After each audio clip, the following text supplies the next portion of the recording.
Good morning. It's a great pleasure to be here.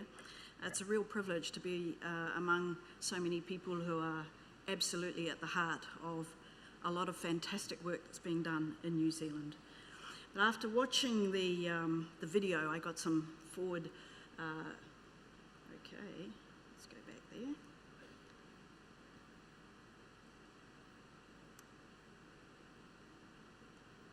Aha.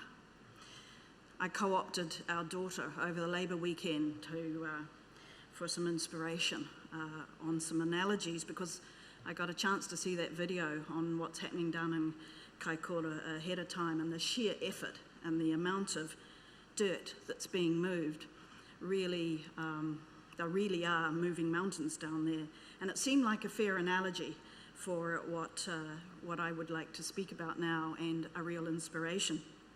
Because trying to ensure a resilient future in the face of the huge exposure that New Zealand has to a whole range of natural hazards sometimes feels very much like we're trying to move mountains.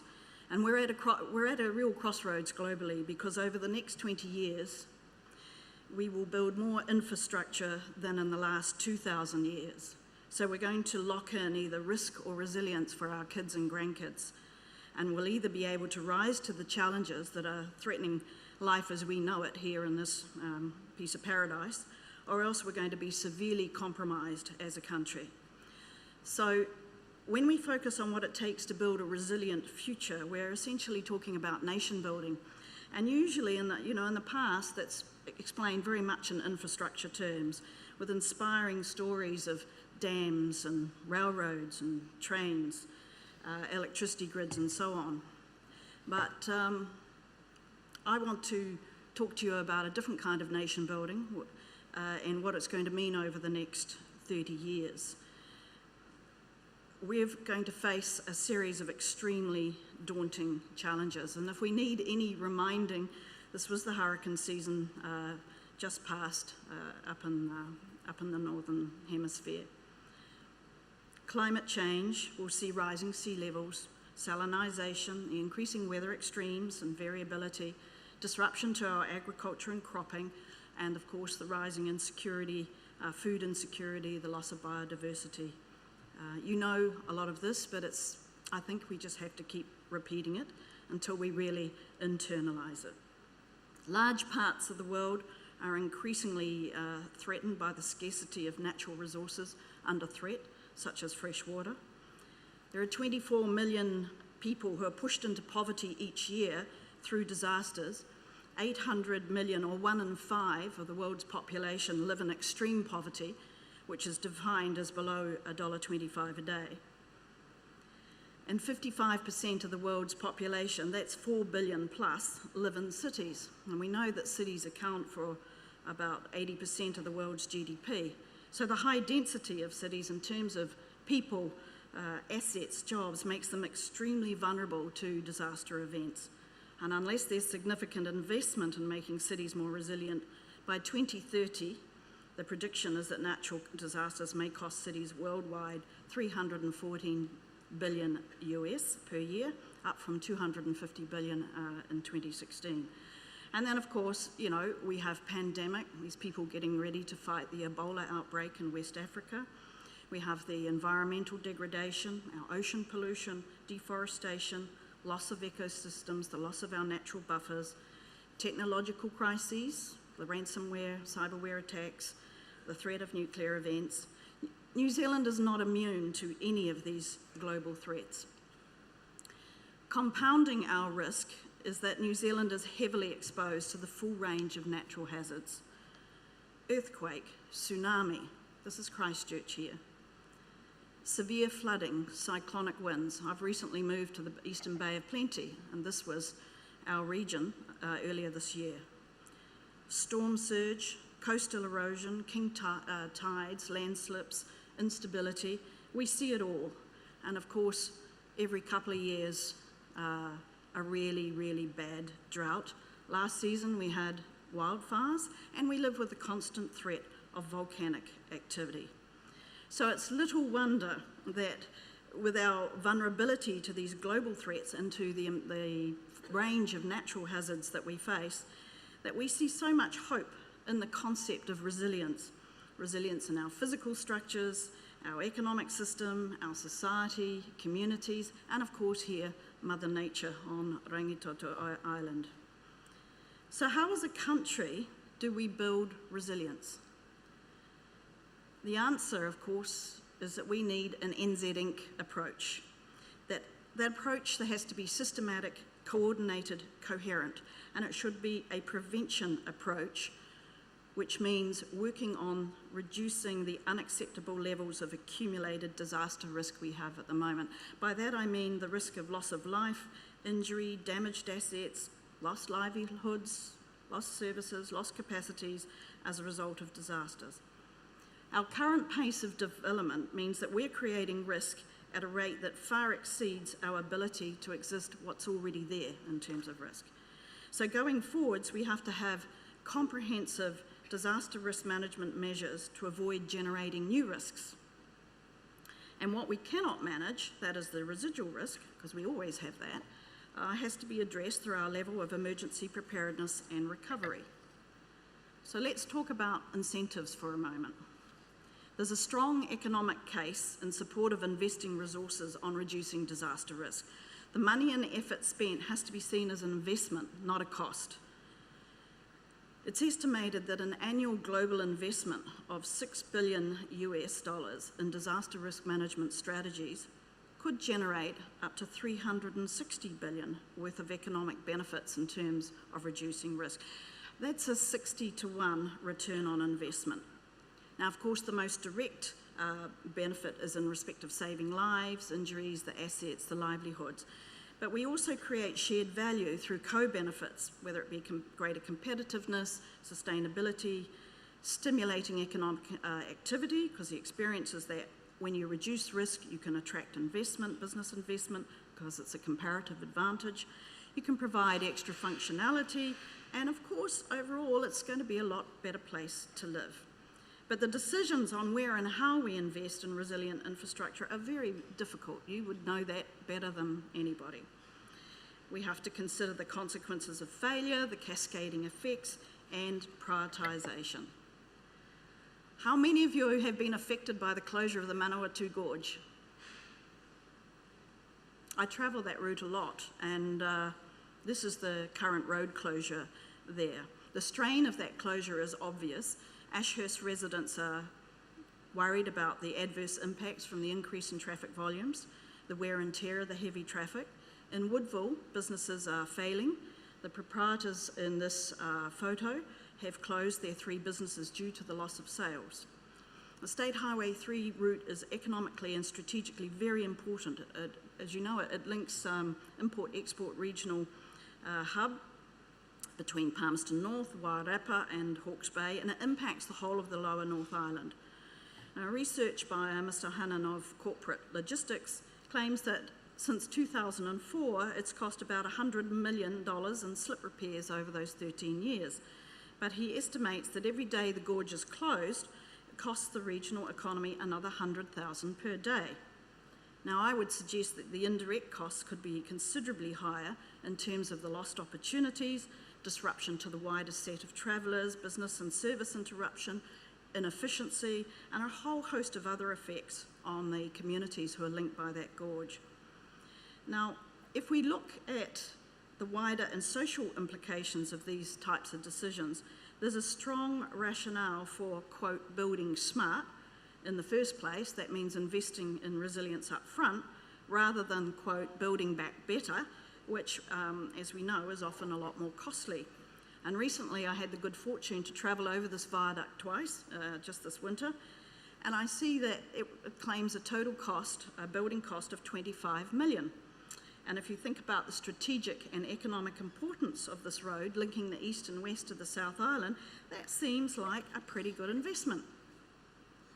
There's a great opportunity to up our game on resilient infrastructure, as globally 60% of the areas expected to become urban by 2030 have yet to be built. And there is money. I see the projections of there's $106 trillion in private institutional capital sloshing around the world, available for investment. yet only 1.6% is invested in infrastructure, let alone in making it resilient. There is plenty of economic justification for New Zealand to reconfigure its approach to preventing disaster loss if it were to treat resilience as a strategically important investment. So, that brings me to a major obstacle, and that is our collective failure on risk governance. Internationally, we found in our office that this is the biggest thing that holds countries back, the failure to understand the significance of risk governance. And it's why it's one of the major priorities identified in the international agreement that was signed in 2015, which is also an agreement as a blueprint for New Zealand action as well. And I might add that our own Built Environment Leaders Forum identified risk governance as one of the top 5 priorities to ensure New Zealand has, to quote them, a resilient and well-performing built environment. So what do I mean by the phrase disaster risk governance? It's the system, it's the arrangements, the system of institutions, mechanisms, policies, legal frameworks that guide, coordinate and oversee our risk reduction effort. Note that the emphasis is on managing risk rather than managing the disaster. For New Zealand, an improved disaster risk governance implies leadership, a shared vision for prevention approach, New Zealand Inc. strategies and policies, coordinated, coherent, multi-stakeholder, multidisciplinary effort and accountability. Risk governance requires leadership, and given the holistic nature of this challenge, it has to take different forms. Political will is crucial, supported by the symbols of strong political endorsement at the highest levels, making it visible and being proactive. You also have to have champions. Our office observed that you get the best progress when you have the highest office, whether it be a Prime Minister or a President, as an overt champion. We need champions at all levels, whether it be mayors, local body councils, business leaders, high-profile advocates, and you can have regions, and I would single out Wellington, of course, for its work on resilience as being quite groundbreaking, if you'll pardon the pun. In addition to dedicated leadership and portfolio responsibility at the ministerial level, we have to have a whole-of-government approach. So that means demonstrable support and leadership from the ministers of all the stakeholder ministries and department and cabinet engagement. Some countries get a little bit more oomph by having a chief risk officer, akin to like a chief scientist, and they use that for branding, making the issue visible.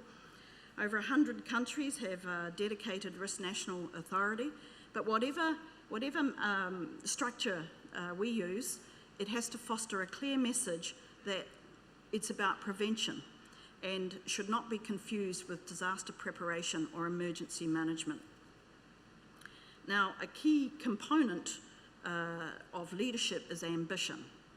Ambition articulated through a national vision that recognises that disaster risk is systemic, it's a critical issue of potential loss, that there are opportunities and co-benefits from a prevention focus, and it's a challenge that requires everyone on board, and it's that formal multi-stakeholder participation. You'll hear me say that a lot. You can have a national target if that helps. China, which suffers a third of the world's earthquakes, has set a national target that its annual disaster losses should not exceed 1.3% of GDP. You have to have some kind of strategic or policy glue that binds it all together so we can get coherence and facilitate the integration across all the different entities and get the interfaces going.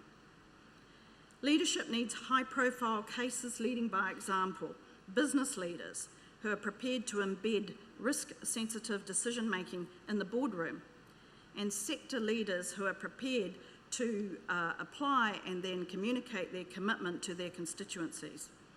Our office set up a global network of mayors dedicated to leading work on prevention as one of the techniques. We also set up a Resilient Cities network to show leadership, and in 2016 there were 3,457 cities signed up as a way of trying to get the point through. We also set up strong business partnership, which is devolving out to chapters in different countries because there's so much more that business can do. Risk governance has to be underpinned by a number of principles. Good governance in the context of risk reduction means transparency, inclusiveness, collectivism, efficiency, but there are two other principles which are foundational. International experience shows that to be effective in reducing risk, it has to be on a multi-stakeholder basis. And while you have a whole lot of different actors who are involved, you have leaders, you have owners, but you also have an obligation on all these actors. And unless the effort is engaged across the board with all the sectors, different disciplines, then it's a struggle to succeed. Participation obviously has to be drawn from central government, but most importantly also regional and local government, business, science, academia, legislators, policymakers, media, and most importantly, local communities and other civil society actors. And that multi-stakeholder approach has to run through all the policy initiatives and the structural mechanisms. A whole-of-government approach is critically important. And we've got the obvious government ministries and departments involved in crisis management who have a key role to play. We also have a close relationship among environment, risk reduction has a strong relationship among environment, sustainable development, urban planning, resource management, primary industries and economic management. So somehow we have to find the way to mainstream this or build the interfaces right across government, not just parking it in a few departments. The emphasis has to come off the crisis mode and onto planning, development and investment mandates. Treasury and those in charge of our development and economic futures have to be right there at the table. The other principle that's emphasised internationally is that of accountability. Even though you've got all these different people working on this issue, it's still possible to assign owners and responsibilities. And if we had a more formalised approach to the different components of risk governance, we'd have a lot more accountability. The call for public scrutiny and formal efforts to make risk assessment and hazard information more available would promote greater transparency, it would enable greater accountability. And up until now, the absence for the most part of any accountability for neglectful and deliberate risk generation means that the consequences are really attributed to the decisions that are generating more risk. So you get some really perverse behaviours in the battle to reduce risk. If the costs and benefits of disaster risk were to become fully encoded into public and private investment at all levels, this could highlight the trade-offs, identify who's retaining the risk, who's bearing the cost and who would benefit. And ultimately, our accountability and therefore progress would be greatly enhanced. Governance is also shaped very much by the normative elements. I've mentioned strategies. There's policies and legislation. There's plenty of guidance available. Don't worry, I don't expect you to be able to read that. It's the Sendai framework that was negotiated as an international agreement by about 175 countries, informed by best practices from around the world, and it sets 4 priorities with an expected outcome of substantially reducing disaster risk and the loss of lives, livelihoods, health and assets. And those 4 priorities, which act as a blueprint for all of us, is understand the disaster risk, strengthen the risk governance, invest in resilience, and enhance our preparedness for response. And as a blueprint, it sets 7 targets with a whole lot of indicators against which countries must report, including New Zealand. So there's a lot to do to gear up to be able to report on all the indicators, and it contains a wealth of information and to-do lists. Risk governance requires a robust, coherent and unifying national strategy that can interface with the local and sectoral strategies and implementation plans. And the vision and the objectives have to speak to all the constituencies. And of course, the champions have to be out there doing their thing.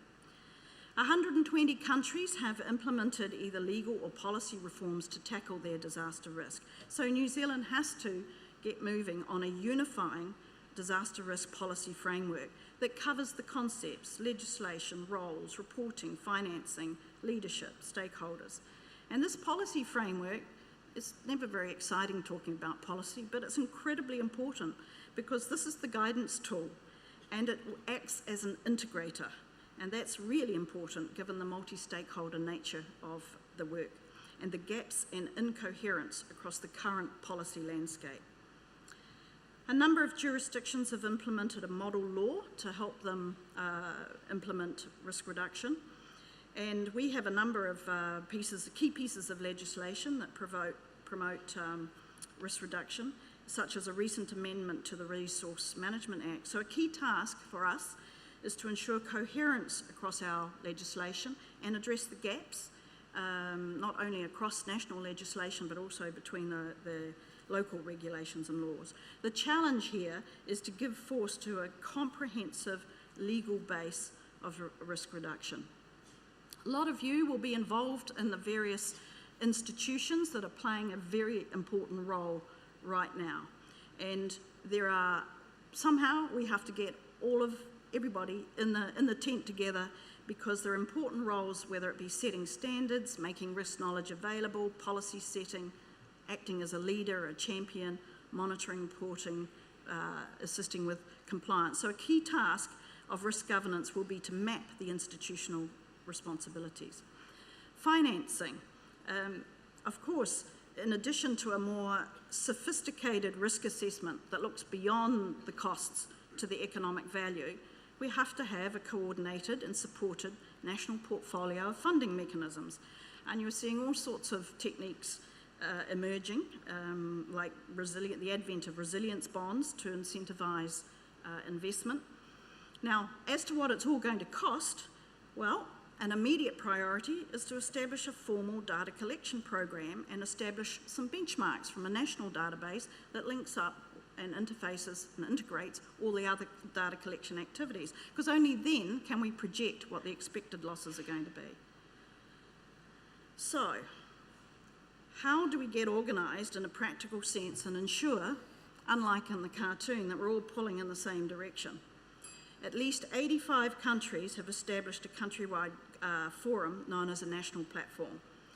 And to be effective, what our review showed is that you've got to have the key ministries, the local government, business, science, community, and these platforms have to be empowered by law to coordinate and report. So the national platform has to be in a position where it can draw on all the other platforms that are being created, and we have some up and running already representing special area or special interest.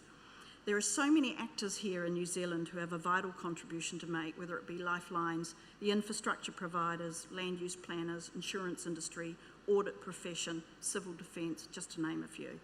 But an important shift in recent years is the recognition that business has to participate as a full partner, not an ad hoc player.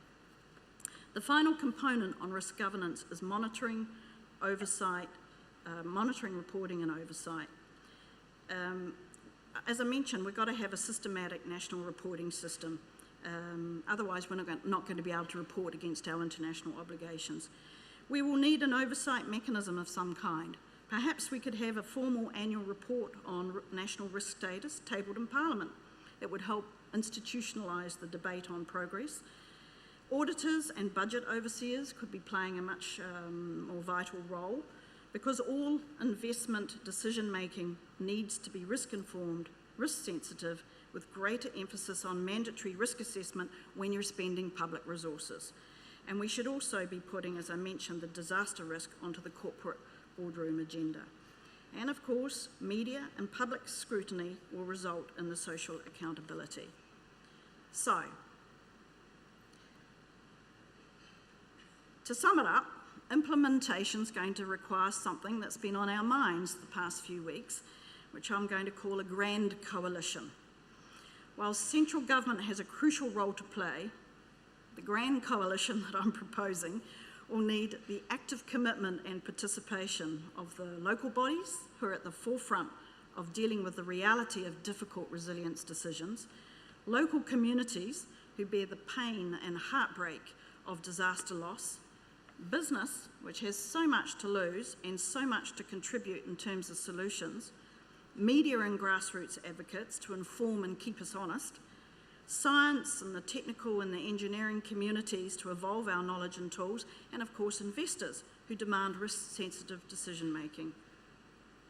So, in closing, I would propose that as of now, the nation-building challenge to answer all those distressing projections through to the year 2030 should be to aspire, commit and get organised for a whole of New Zealand that is an NZ Inc. push on reducing our accumulating disaster risk in the way we're building and the way we're developing our towns and infrastructures. Remember, we're generating new risk faster than we're dealing with what's already there, so we're going backwards. I suggest we need to take a much more strategic and far-sighted approach to the natural hazard threat facing our country and not treat the resulting human and economic disasters as ad hoc external events, well, beyond our control. The hazard only turns into a disaster due to the decisions we've made, where we locate, how we build, where we invest. We know what needs to be done. Let's take a quantum leap in disaster risk governance by exhibiting some ambition. Let's lay down a vision and take some determined and deliberative action on strengthening our disaster resilience, because this is one mountain that is absolutely scalable. Thank you.